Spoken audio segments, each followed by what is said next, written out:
Mi actividad es la salud pública y específicamente la pediatría dentro de la salud pública. Y llegué a esto no porque hubiese tenido una vocación, porque la verdad era que no tenía muchas alternativas de la educación superior por mi trayectoria en la educación media, que había sido muy deficiente. Ahora uno, claro, conoce el diagnóstico de lo que uno padecía. En ese tiempo no se conocía, una dislexia. Había un curita ahí dentro del colegio que tenía una responsabilidad, que era ir a rezarle misa a una señora muy rica, y a mí me llevaba de monaguillo. Y de allí nació esta relación de amistad o de cariño, si uno quisiera llamarlo así, entre ella y yo, ella tendría 80 años y yo tendría, bueno, fueron varios años, entre 12 y 16 años. Y me preguntó, cuando ya estaba por salir del colegio, qué pensaba hacer. Y yo, por decirle algo que, para cambiar de tema de conversación, bueno, me habría gustado estudiar medicina, como podría haber dicho otra carrera. Y entonces ella gestó mi entrada a la Universidad Católica. Indudablemente que también tenía mucha influencia el dinero para la Universidad Católica y para aceptar la decisión, la cual el rector no la aceptó de muy buen grado. En ese tiempo la Universidad Católica tenía medicina, pero hasta tercer año. De modo que al tercer año pasábamos a la Universidad de Chile. Y allí entonces yo recibí mi título de médico.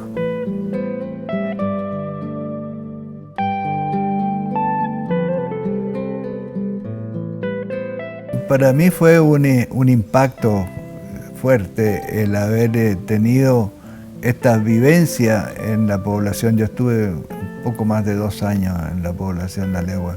Allí no había urbanización, era una ocupación, sitios sin agua potable, sin alcantarilla, sin calles, sin nada. Y comenzamos a medir el cociente intelectual tanto de las madres como de los niños, y también el crecimiento y desarrollo. Y allí me di cuenta de que el problema comenzaba ya desde los primeros periodos de la vida, desde apenas nacían o aún antes de nacer. Correlacioné 2 hechos. Esta limitante en la capacidad intelectual, si uno lo podía llamar así, y un retraso en el crecimiento y desarrollo del niño. Y ahí me cayó la chaucha de que esto tenía que ver con nutrición. Y comenzó entonces la investigación.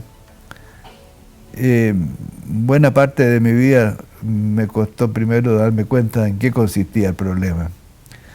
Porque esta es una desnutrición crónica que afecta al niño durante todo el periodo de la vida y sobre todo en los primeros periodos de la vida, en los primeros 1000 días de vida, o incluso antes que nazca, en las últimas semanas del embarazo. Estamos inmersos en un mundo microbiológico muy denso, y para sobrevivir y defendernos de ese mundo microbiológico tiene un costo calórico enorme.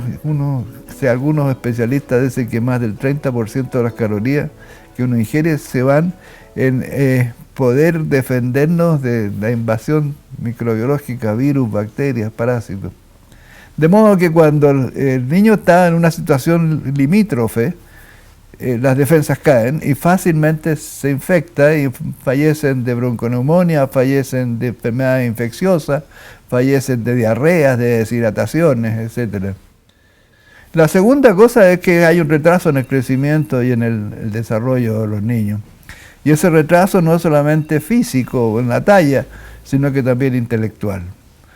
Y coordinar todo esto para darse cuenta de que este problema era muy serio, pasaron muchos años. Eso nos llevó tiempo y hubo que formar un equipo multidisciplinario de investigación que nos llevó un par de decenios.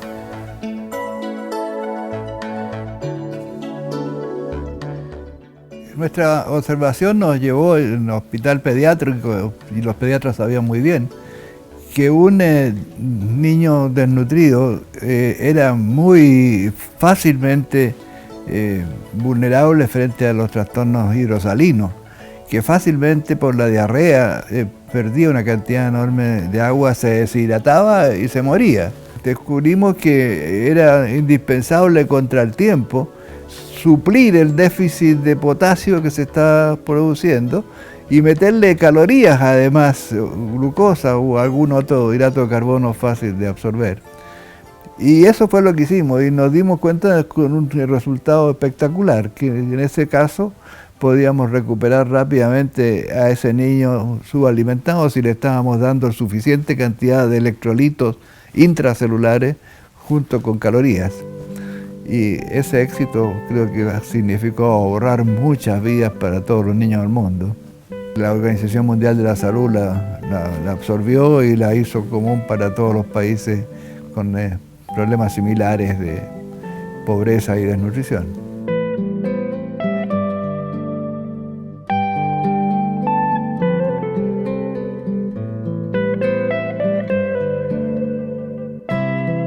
En los niños con desnutrición grave, que se morían casi todos, teníamos muy estrictas reglamentaciones, que no podía entrar nadie a la sala, que el niño tenía que estar en una sala absolutamente aséptica y que tenían que restringir cualquier relación con el resto de los seres humanos mientras estaban tratando de la desnutrición, y esos niños no progresaban.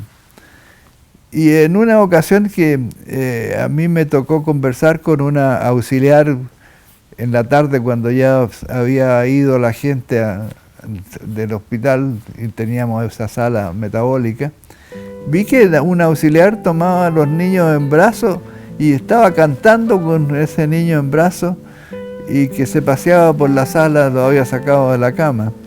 Y yo me escandalicé porque me pareció que era absolutamente contrario a las normas. Y le dije que por qué hacía eso, que las normas... Es que, doctor, me dijo, es que yo hago las cosas como a mí me las hicieron cuando niña chica. Y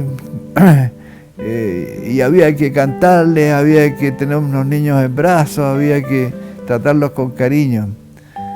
Y por eso que esta sala se ve mejor, porque cuando ustedes se van, yo hago eso con los niños, los tomo en brazos, los llamo por su nombre y los saco de la cuna. Pero ¿por qué se te ocurre eso? Es que a estos niños, doctor, yo creo que hay que enseñarles a vivir. Costó que lo absorbiéramos, pero nos dimos cuenta ahí de un aspecto fundamental del desarrollo del cerebro. El cerebro es un órgano muy especial, que es el único que cuando nacemos tiene el total de neuronas, el total de células, 100.000 millones de neuronas.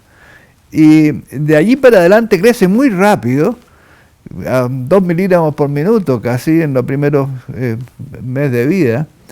Y el crecimiento es porque esas 100.000 millones de neuronas comienzan a conectarse entre sí.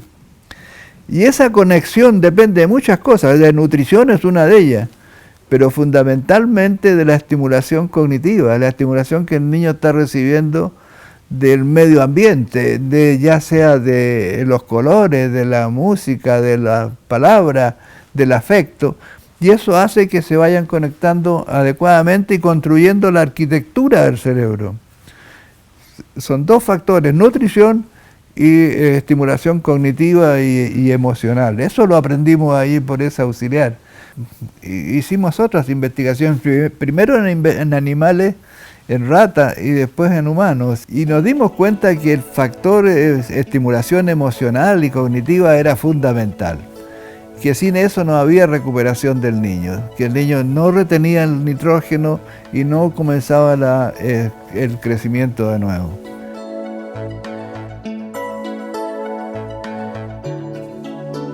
Y de ahí entonces comenzamos a cambiar de actitud, es decir, estos niños no debían estar en los hospitales. Estos niños debían estar en centros especializados en los cuales la tarea fundamental fuera, por un lado, la nutrición adecuada y por otro lado, la sobreestimulación afectiva y cognitiva en los primeros 1000 días de vida. Y ese fue el éxito de CONIN. CONIN para eso instituyó alrededor de 34 pequeños centros desde Arica hasta Coyhaique, con 1.700 camas para tratar estos desnutridos. Y de una mortalidad que había en el hospital de estos niños de un 80%, bajamos a menos del 1% y la recuperación se lograba en menos de 50 días. Debo así dejar en claro que la recuperación era entre comillas, porque el total del desarrollo del cociente intelectual no se alcanzaba. Quedaba siempre con algunas limitaciones. Y allí entonces comenzamos a darnos cuenta del problema que tenía, no solamente para el niño que sufría la desnutrición, sino que para la sociedad. Cuando vimos el problema a nivel de país, nos dimos cuenta de que más del 70% de los niños menores de 5 años en el país tenía algún grado de retraso por la subalimentación crónica, este mal oculto. En el año 1950 casi el 20% de los niños que nacían con bajo peso. Bajo peso era menor de 2,5 kilos, así que una desnutrición de tercer grado. Es decir, entre ese de tercer grado y la normalidad, por lo menos el 60% de los niños ya nacía con algún grado de limitación. Cuando entraba a la escuela se ponía en evidencia por la incapacidad de aprender y demostramos de que la incapacidad de aprender estaba dado por el daño que se había producido en los primeros periodos de la vida. Un país como Chile en esa época, en que el 70% de los niños, de los seres humanos que estaban naciendo, quedaban irremediablemente dañados, en un daño que le pusimos un nombre sociogénico biológico, y que no iban a poder incorporarse a esta sociedad como elementos útiles, esta sociedad que ya se comenzaba a ver con esta tremenda complejidad del avance científico y tecnológico, significaba que el país no tenía destino. De modo que era fundamental que esto se enfocara como una política de Estado. Mi forma de pensarlo y mirándolo retrospectivamente es que al lograr que en el país naciesen niños no dañados, que crecen y que se podían incorporar en la educación básica y que terminaran 100% la educación básica y que presionara sobre la media y que estuviéramos ya el 75% terminando la media y que tuviéramos el acceso posible a la universidad en el 40%, cambió el país porque comenzaron a nacer otros chilenos. En ese tiempo teníamos un 20% de analfabetismo y una escolaridad promedio de 2 años. Lo que CONIN podía hacer era recuperar los desnutridos graves, que no se murieran. Pero el problema estaba en la prevención de esto. Y la prevención, significaba el control de todos los niños que estuviesen naciendo en el país. El control de la madre embarazada, el control de los niños mes a mes. Para que ir vacunando, para ir conversando con la madre, para ir nutriéndolos adecuadamente. Era una labor fuerte que había que hacer. Y para que le creyeran lo que estábamos diciendo, teníamos que tener un instituto detrás. Ese era uno de los fundamentos para crear una institución de esa naturaleza como el INTA.